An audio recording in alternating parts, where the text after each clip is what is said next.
How does metastatic breast cancer spread? Imagine a tiny seed breaking free from its original plant and traveling to grow somewhere new. That's similar to how metastatic breast cancer spreads in the body.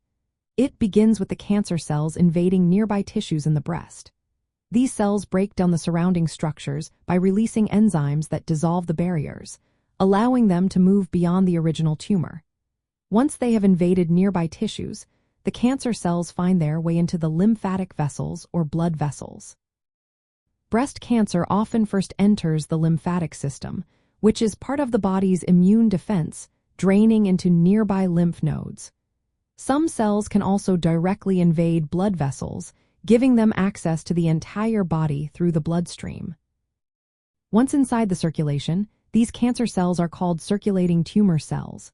They face many challenges, like immune cells trying to destroy them and the physical stress of moving through blood or lymph. However, some cancer cells survive by forming clusters or attaching to platelets, which help protect them from immune attacks. These cells then travel to distant organs, where they exit the bloodstream or lymphatic vessels. This process is called extravasation.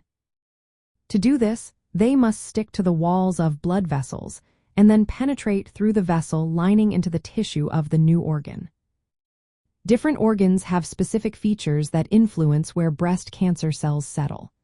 Common sites include lymph nodes, bones, lungs, liver, and the brain. For example, breast cancer cells that reach the brain must cross the blood-brain barrier, a protective layer that tightly controls what enters the brain.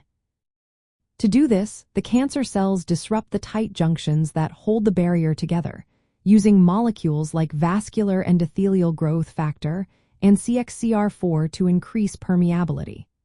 Once inside the brain, they interact with local cells like astrocytes and microglia, which can support tumor growth. After reaching a new site, the cancer cells need to adapt to their new environment. They interact with local cells and the surrounding matrix, which helps them survive and grow. Some cells acquire stem cell-like properties, making them more adaptable and resistant to treatment.